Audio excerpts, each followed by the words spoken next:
Hey everyone, it's me, Rochelle. I'm coming to you with my second episode of what happened after I came home from the hospital. I wanted to talk about after I had my surgery and how it was at home. I was on bed rest per my doctor's orders for 8 weeks. I was in less and less pain as the days went on. I, of course, was going crazy in the bed. Magazines, TV, internet, and reading books could only help with the boredom for just so long.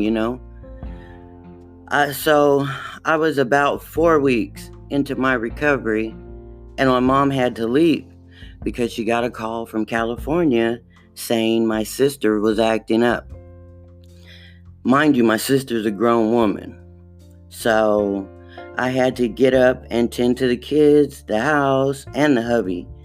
But I was fortunate because I had older children that were able to help me. They would ask if I needed anything, cook, clean, sometimes just sit with me, just, to keep me company, looking at TV or something like that. But they were just there. And I appreciate them so much because the reason that I got better, I think, is because I knew I had to take care of them. My greatest fear was not being able to be there to take care of them. So I was real grateful for them. I just loved seeing their faces. They were just so great. And the smallest ones, didn't really know what was going on. They kind of stayed kind of close because they didn't know, mommy was healing from a surgery. But the older ones knew, and they were always there to help me. And I really appreciate them for that because that was a very hard time for me. So, like I said, I love my children, and I'm very lucky to have them. But I was taking it easy somewhat, because I didn't have my mom to help me all the time, and I didn't want the kids to have to do everything themselves, because they weren't grown, they were still children.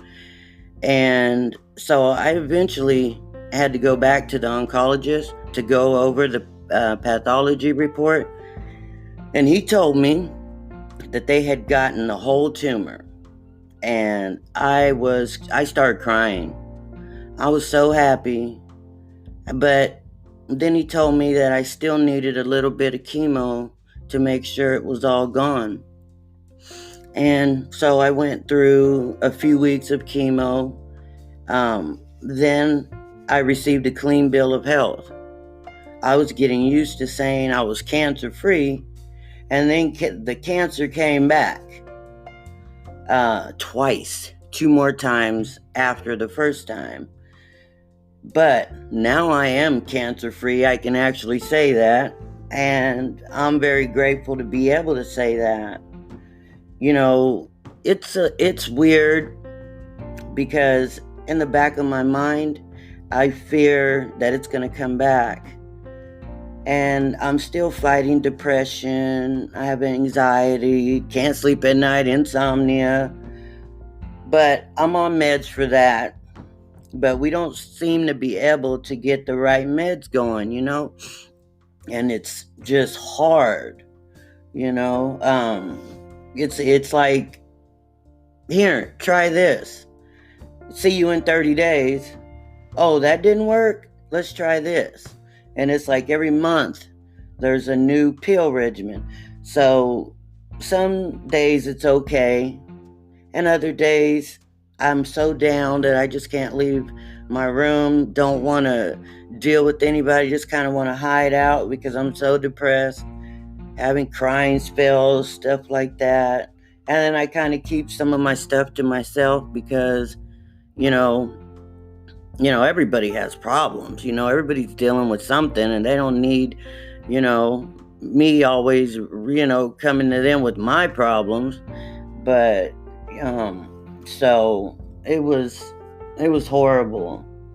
And I always wondered, Are there other people that are dealing with this, or is it just me or a select few? Or, I was always just wondering.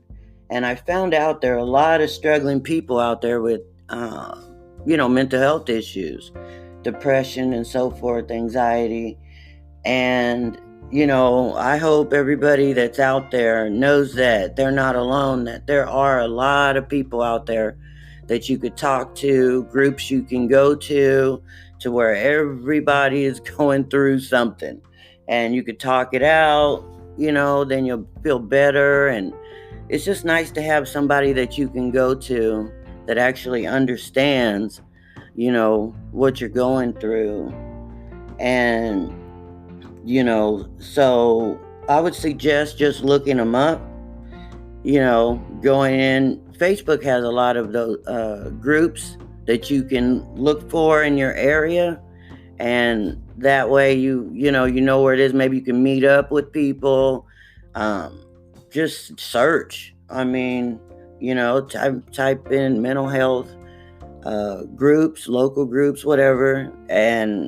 Or you can get a counselor, and you can talk to that counselor every couple months and go over like how you're feeling, what's the problem, what do you think it's stemming from?